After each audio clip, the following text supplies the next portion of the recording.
محترم سامعین کرام، حیات الصحابہ جلد سوم صفحہ 271 میں ہے۔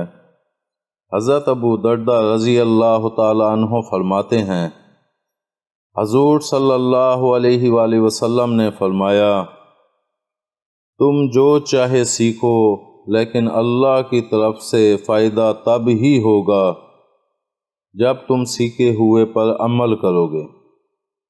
حضرت انس رضی اللہ تعالی عنہ فرماتے ہیں کہ حضور صلی اللہ علیہ وآلہ وسلم نے فرمایا، تم جتنا چاہے علم حاصل کر لو، تمہیں علم حاصل کرنے کا ثواب تب ملے گا جب اس پر عمل کرو گے۔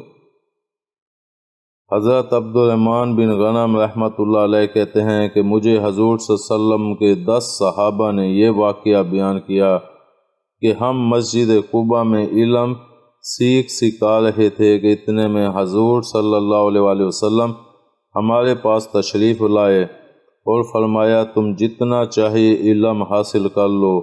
اس کے بعد پچھلی حدیث جیسا مضمون ذکر کیا۔ حضرت علی رضی اللہ تعالیٰ عنہ نے فرمایا کہ ایک آدمی نے پوچھا، یا رسول اللہ صلی اللہ علیہ وسلم، کون سی چیز میری جہالت کی حجت کو ختم کرے گی؟ آپ صلی اللہ علیہ وسلم نے فرمایا، علم۔ پھر اس نے پوچھا، کون سی چیز علم کی حجت کو ختم کر دے گی؟ آپ صلی اللہ علیہ وسلم نے فرمایا، عمل۔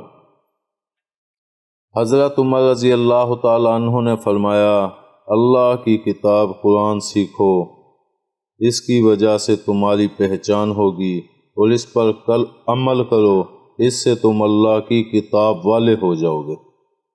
امید ہے آپ کو ہماری یہ ویڈیو پسند آئی ہوگی۔ پسند آنے کی صورت میں لائک کریں، کمنٹ کریں اور شیئر کرنا مت بھولیں۔ ملتے ہیں اگلی ویڈیو تک۔ اللہ حافظ۔